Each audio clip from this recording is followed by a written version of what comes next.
So what we have here is the G-Sight laser training cartridge. It's the Gen 2 and 9mm. I don't know what the difference is between the Gen 1 Gen 2, but obviously they've done something.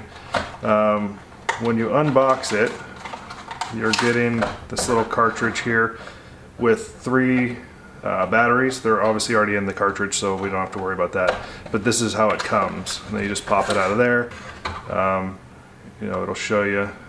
It doesn't hold on the whole time you're firing because your firing pin just knocks it and it's just a quick flash. But that's really all there is to it. It's just a couple O-rings so that it fits tight in your barrel. I have not had a problem with it fitting in any of my barrels, more on that later. So far I've been impressed with everything about it. I mean, it's well made. As you can see right there, it's just solid brass. A couple rubber O-rings that you can probably find more of at Harbor Freight. There's a polymer butt cap there. You can see there it's already dented up. And that is my one and only concern about this thing. I wonder how long that's going to last. I've got probably not that many, I mean 500, 600 shots with this thing just for the review here, and then some practicing at home. You know, 100 rounds here, 100 rounds there, 100 shots there, 100 shots here. I worry that that right there is going to continue to ding down and divot until the firing pin will no longer contact it. I've used this with Glock in 1911 so far, and they all seem to have the same center hit. Obviously the Glock's got that Glock rectangle firing pin look, but I just feel like maybe at some point that is gonna wear enough that it'll no longer work. But if you think about the cost savings that you have rather than shooting in live ammo, I mean, it's worth it. It's the only thing I worry about. And even that, it's still going to be a money saver and a time saver because I don't need to drive to the range. If I have 10 minutes at home while I'm waiting for something, I can just go ahead and do some dry fire practice. So in that regard, it's great. But that's my one concern, just to let you guys know. And then when you're ready, you just take your gun, insert that cartridge into it. I usually just chamber it slowly the first time, just so that I know that it's set in there correctly. And then it will not eject. So once you fire, your laser hits the target and you're going to have to rack or slide in order to fire again, which is one of the downsides to this. But I think it's a good little training tool, and I'll show you how it works right here. The app I'm using is the iTarget Bullseye. It's a free app. I'll put the link below. You can ignore the purchase, just tap up there. It gives you a little warning to make sure everything's unloaded. Go ahead and continue.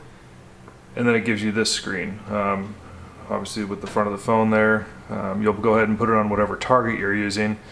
And there's a few settings, not too many. It's really just a sensitivity, which is what you're gonna need depending on how windy it is outside, if the light's changing, how bright it is in your room or dark is in your room. My sensitivity is turned down, way down, and that seems to be the best place for it so far. Then when you go back, you're just gonna go ahead and enter your distance. I don't know that this is really needed. I've tested it from 5 feet to 30 feet, 45 feet. It doesn't seem to make a difference where the hits are. I think it's just for your records, but I don't know. When you're ready and when you're on target, you hit start, and then you just start shooting. And for every shot you make, I don't think I can get it to do it. For every shot you make, it'll, you know, the score will go up, the shots will go up. It'll let you track it, thumbs down to start over. So once you actually get everything set up, you have your distance in, and you have your, your target back there, what you'll do is you'll touch the screen, it'll give you this circle. Inside that circle, you got that darker circle. You'll drop that directly on your 10 ring, and then that's it, you're good to go. Obviously you can zoom in and out so that the circle matches up to your target. But that's a very simple, easy way to do it, and I actually like that. There's no screwing around or getting it wrong, and it's not a set circle. You can make it smaller or bigger based on your zoom there. So that's very good. So I mentioned I had to change the sensitivity. This is what happens if it's too high. It'll just, any little movement, it's windy outside so the trees are moving. So you're getting, any movement is being picked up by that app. So we'll go ahead and stop that. You go to settings right there, turn that sensitivity way down, go back. Now we'll give it a shot, see how that works. No false positives so far. Cartridge is in. There we go. So now we're good to go. Now I gotta recock every time because I am using a Glock. But you can see that it will read everything from there on. Let's throw one shot off to the side. It picks that up pretty well. So let's go ahead and zoom in there. Yeah, threw a couple shots off to the side just to show that it's picking them up. Now we know that we're good to go on target. So now I'm offset a little bit so that you can actually see the target. The phone is out of view a little bit, but you can see the hits. We'll do a slow-mo so you can actually see a dot up here. But there you go. Shows, we'll throw one off to the side. It reads it off to the side of the 0. We'll throw one more in the center there. And you can see how that's going ahead and reading all of those. And it's giving you a score and how many shots you've taken. So now that you're done shooting, you got that cartridge still in the chamber, and since there's no rim, you can't just eject it by racking the slide. The two options that I found work best are just a barbecue skewer. Don't use the pointy end, use the flat end so you don't damage the laser. And the other one is a chopstick, one of these nice ones. Go ahead and pop that out. And there you go. So you can, it's held in there very tightly by those O-rings, so you don't have to worry about it popping out. You can rack the slide all you want, but you do have to have something to go ahead and pop it out when you're done.